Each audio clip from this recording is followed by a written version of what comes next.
आपके और आपके सपनों के बीच की इकलौती दीवार।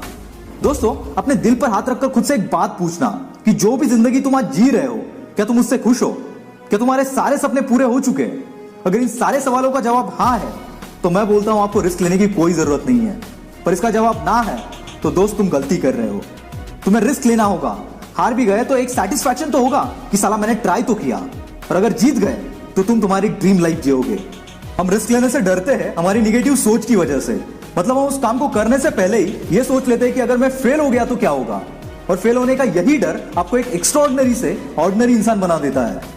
दोस्तों, बचपन में जब हम चलना सीख रहे थे तब हमने रिस्क लिया। पहली बार साइकिल सीख रहे थे तभी हमने रिस्क लिया। पहली बार बाइक चलाना सीख रहे थे तब भी हमने रिस्क लिया। हम कई बार गिरे पर हमने गिव अप नहीं किया। इसका नतीजा ये हुआ कि हम ये सब चीजें सीख गए। दोस्तों, कोई भी बच्चा पहली बार में चलना नहीं सीखता, कोई भी पहली बार में साइकिल चलाना नहीं सीखता। तो जिंदगी से हम क्यों एक्सपेक्ट करते हैं कि पहली ट्राई में हम सक्सेसफुल हो जाए? ये तो गलत है ना। सक्सेस के रास्ते में कई बार आप गिरोगे, हारोगे, पर वापस उसी जोश के साथ खड़े होना जिस जोश के साथ हमने बचपन में चलना सीखा था।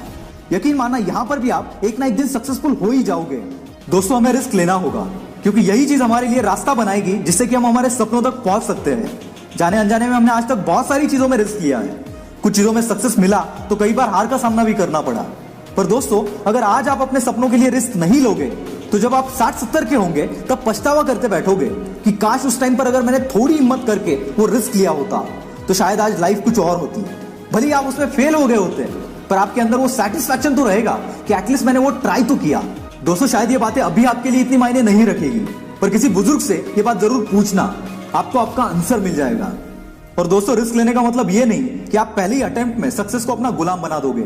ऐसे बहुत कम केसेस में होता है, क्योंकि पहली बार अगर हम कोई काम करते हैं तो हमें उसका एक्सपीरियंस नहीं होता, बहुत सारी चीजें पता नहीं होती और इसीलिए शुरुआत में कई बार फेलियर को भी एक्सेप्ट करना पड़ता है। पर दोस्त, एक बार रिस्क लेने के बाद तुम्हारा काम है हिम्मत नहीं हारना, क्योंकि दुनिया का कोई भी बंदा ऐसा नहीं है जो कि सक्सेसफुल है पर कभी हारा नहीं है। क्योंकि दोस्तों, हमें इन सक्सेसफुल लोगों की लाइफ का सिर्फ पॉजिटिव पार्ट पता होता है, उसके पीछे वो खुद कितनी बार फेल हुआ है, कितनी बार टूटा है, इस बात का हमें कोई अंदाजा नहीं होता।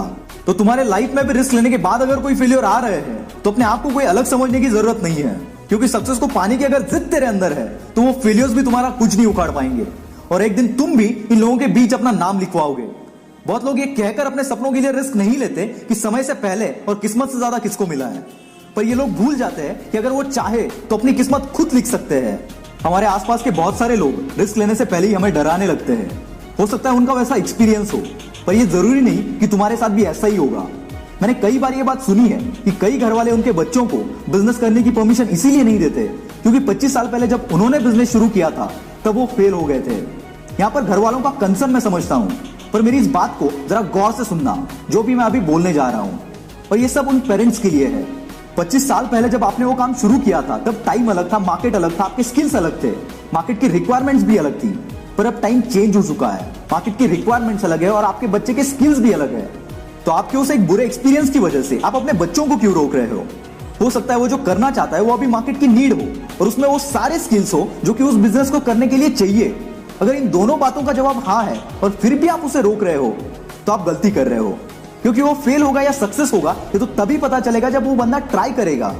अगर फेल होने के डर से स्टीव जॉब्स, बिल गेट्स के घर वालों ने उन्हें बिजनेस करने से मना किया होता तो क्या आज एप्पल और माइक्रोसॉफ्ट जैसी बड़ी कंपनीज होती? I don't think so. क्योंकि जहां तक मेरी समझ है, मैं सोचता हूं कि बिजनेस के लिए सिर्फ नॉलेज, पैसा और स्किल्स की जरूरत नहीं होती, इसके लिए और भी एक चीज की जरूरत पड़ती है और वो है फैमिली सपोर्ट।